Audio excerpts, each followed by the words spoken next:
सूत्रास्तद्विदं प्रोक्तं विप्रेण भारतोषये। ये पठन्ति नराः भक्त्या तेषां शम्भो प्रसीदति। ये पठन्ति नराः भक्त्या तेषां शम्भो प्रसीदति। हरिहर एक है, शिव कृपा के बिना सिद्धि नहीं मिलती। ब्रह्म विद्या भी शिव कृपा के बिना नहीं मिलती। आज तक धरती में ब्रह्म विद्या शिव कृपा के बगैर कभी किसी को मिली नहीं है। शिव तत्व एक ही है। ये जीव मात्र को बताने का भगवान का उद्देश्य है। जीव मात्र को शिव जी से मिलने की इच्छा होती है। जीव मात्र हर व्यक्ति चाहता है शिव जी का दर्शन करना। ऐसा कोई व्यक्ति नहीं है धरती में जो शिव जी का दर्शन नहीं करना चाहता, क्योंकि ब्रह्म विद्या मिलेगी नहीं। निवृत्त धर्म के आचार्य हैं शिव जी, प्रवृत्ति धर्म के आचार्य हैं श्री कृष्ण।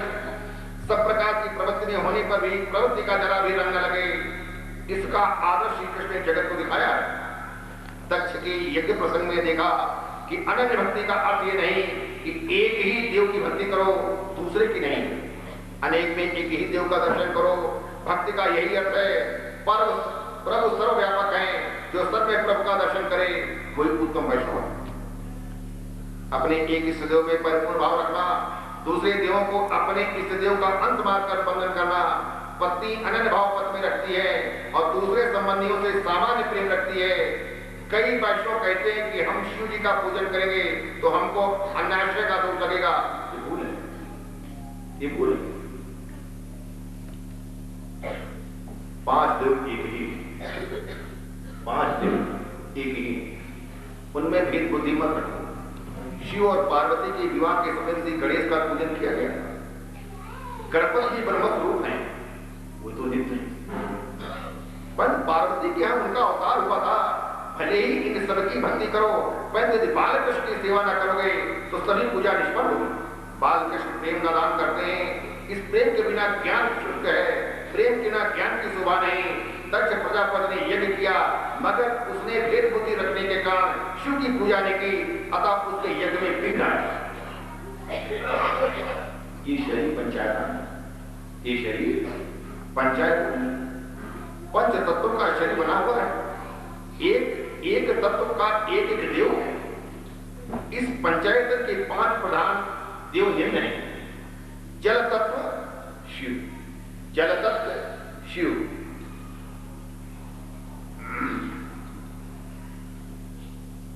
शिव की उपासना करने से ज्ञान मिलता है। शिव जी की उपासना करने से ज्ञान मिलता है। पृथ्वी तत्व गणेश, गणेश की उपासना से विघ्नों का नाश होता है। गणेश विघ्न करता है, गणेश विघ्न हटता है। गणेश पूजन से तुम्हारे सत्कार में विघ्न नहीं है। गणेश जी पहले हो गए। अब आते हैं एक तत्व सूर्य। सूर्य की उपासना हमें निरोगी बनाती है। आरोग्यम भास्करादिच्छे। सूर्य की उपासना हमें निरोगी बनाती है। पृथ्वी पर सूर्य प्रत्यक्ष साक्षात देव हैं। एक नास्तिक ने मुझसे भगवान के दर्शन करने के लिए कहा।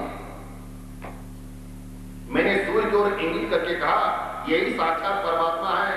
प्रतिदिन कम से कम 11 बार सूर्य नमस्कार करो। नमस्कार प्रियो भानु जलाधार प्रियो शिव अलंकार प्रियो कृष्ण ब्राह्मणोद्बोधक प्रिय। वायु तत्व माता, माता पार्वती की उपासना धन देती है। आकाश तत्व विष्णु, विष्णु की उपासना प्रेम देती है, प्रेम बढ़ाती भी है।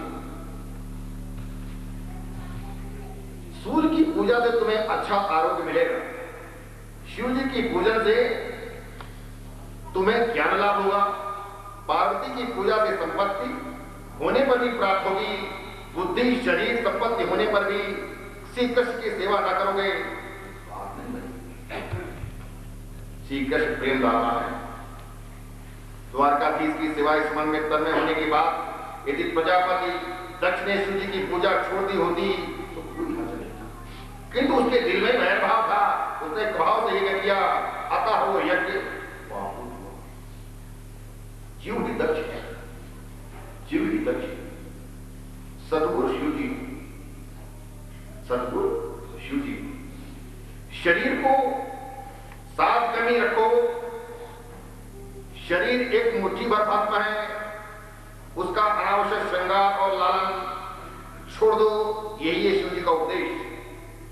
इसलिए तो वे अपने शरीर पर भस्म लगाते हैं, शरीर का श्रृंगार छोड़ दो।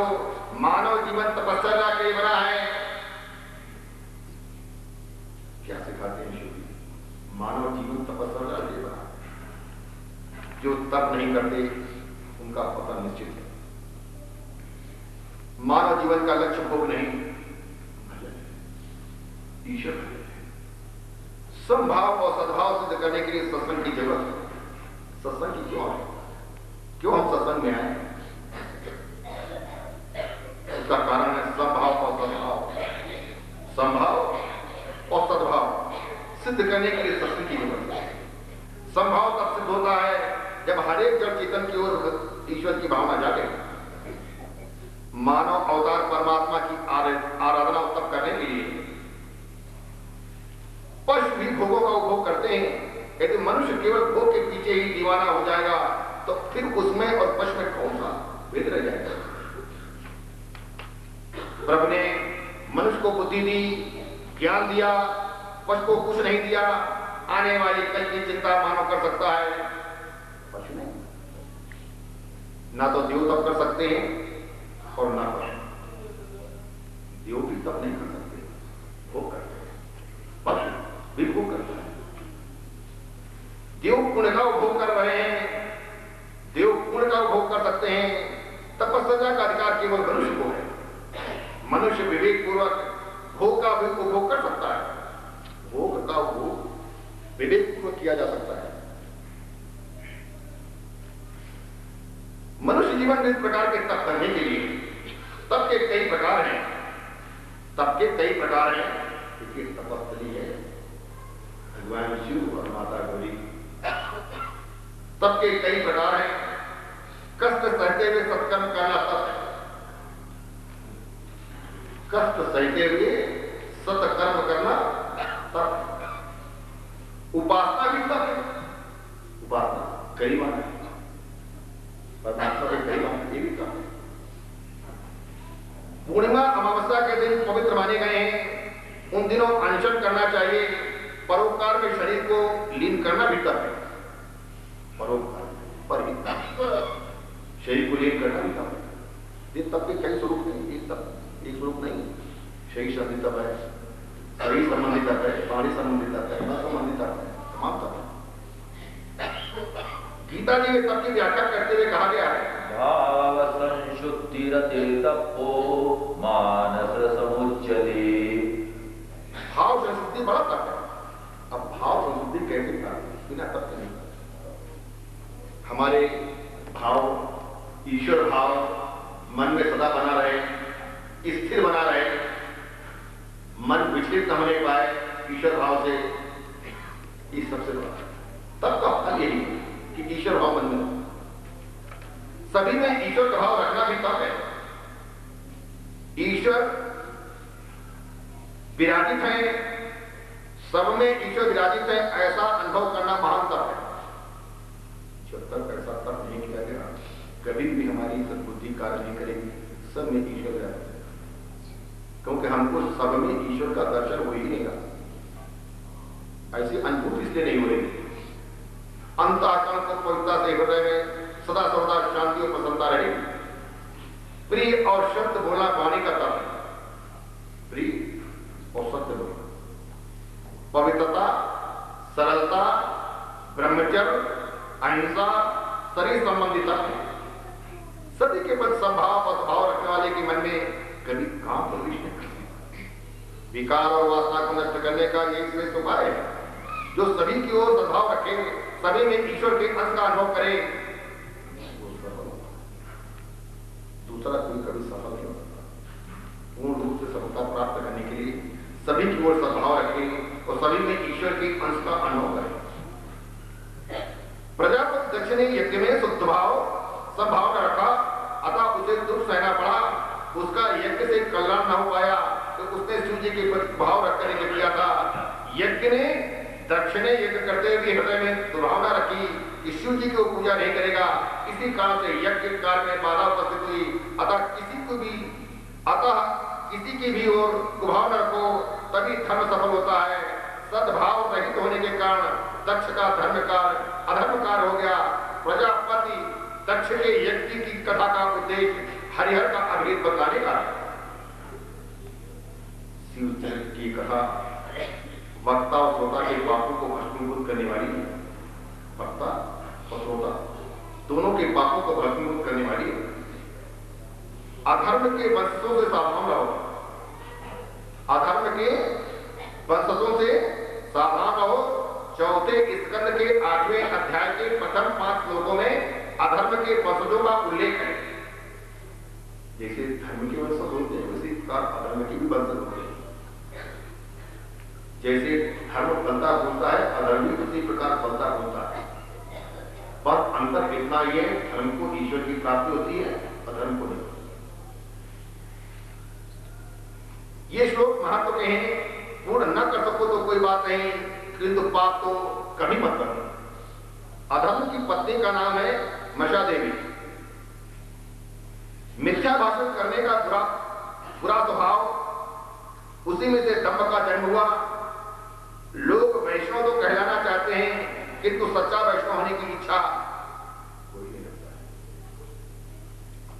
दंभ का पुत्र लोभ और लोभ का पुत्र है क्रोध। देखिए वंशज सुना है अधर्म की। क्रोध की पुत्री दुरक्ति अर्थात कर्कश वाणी है। महाभारत के युद्ध के और रामायण के करुणा प्रसंगों के मूल इस कर्कश वाणी में ही है। पैर फिसलने से जब दुर्योधन गिर पड़ा तो भीम ने कहा अंधस्य पुत्र अंधा, अंधस्य पुत्र अंधा। दुर्योधन ने इन शब्दों से लज्जा और अपमान का अनुभव किया और परिणामतः महाभारत का दारुण युद्ध छिड़ गया। सीता जी ने वन में लक्ष्मण की कर्कश वाणी से भर्त्सना की तो उनको इच्छा न होते हुए मारीच राक्षस के छल भरे शब्दों का पीछा करना पड़ा। लक्ष्मण की अनुपस्थित में रावण सीता को खा लेगा और रामायण का आरंभ हुआ। अतः कर्कश वाणी का प्रयोग कभी नहीं।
कर्कश वाणी का प्रयोग कभी नहीं करना चाहिए।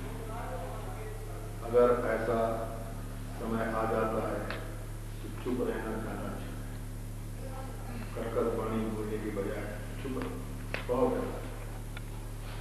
मां गुण से बच लोगे तभी बहुत कुछ हो सकता। चुप रहना, मौन रहना। कुछ ऐसा भी लोग कह सकते हैं मौनी बाबा है, कुछ बोलते नहीं है, स्वार्थी, ऐसी तमाम बातें लोग कह सकते हैं, लेकिन चुप रहना चाहता है। कर्कश वाणी से कलि उत्पन्न होता है। कर्कश वाणी बोलोगे तो कलिकाल उत्पन्न होगा। कलि यानी कलह का प्रयोग, कलि यानी कलह का प्रयोग। भागवत का उद्देश्य इंद्रियों को हिदक पर डुबो रखना है। भागवत का उद्देश्य है, श्रीमद् भागवत की होती है, इंद्रियों को हजस में डुबो कर रखना। नामदेव दर्जी का, गोरा कुम्हार का, सेन नाई का काम करते थे। उन्होंने अपने अपने काम धंधों से ज्ञान पाया, व्यवहार शुद्धि के कारण उनका बेड़ा पार हो। व्यवहार को भी शुद्ध होना चाहिए। व्यापार अपनी जगह पर है, व्यवहार अपनी जगह पर है। अब अर्थ प्रकरण का आरंभ होता है शांति संपत्ति से नहीं, किंतु संयम सदाचार अच्छे संस्कारों से प्राप्त होती है। शांति कैसे मिलेगी? शांति खोज में हम लोग जगह जगह भटक रहे हैं, भगवान श्री चरणों में उनको समर्पित कर रहे हैं, लेकिन मिलती कैसे है? संयम से, सदाचार से, अच्छी संस्कार। संस्कार है कर्म, संस्कार है, संस्कार कर्म है। जैसा किया है वैसा पाएंगे। संपत्ति से विकार वासना बढ़ती है। संपत्ति से विकार वासना बढ़ती है। अतः धर्म का प्रकरण पहले आता है, अर्थ का बाद में आता है।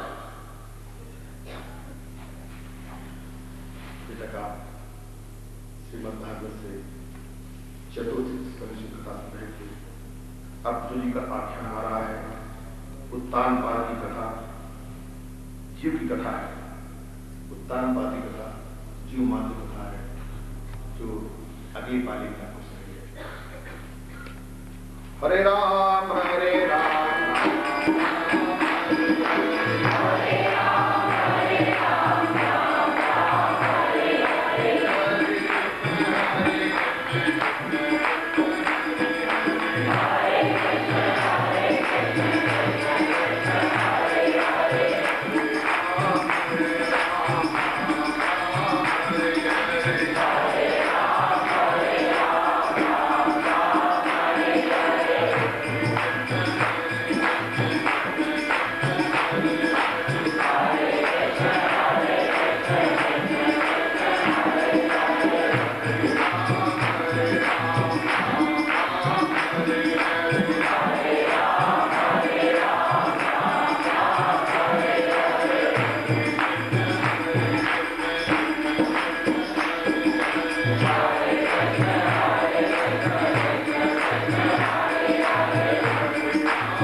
पार्वती पार्वती पते हर हर महादेव।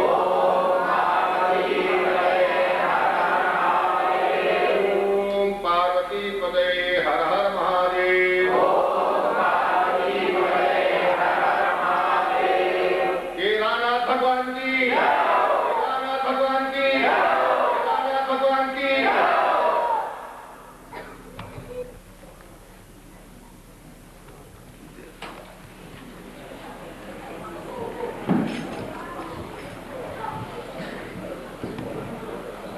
रस्ते जरा हटिया, उधर उधर रस्ते गिर जाए। हाँ,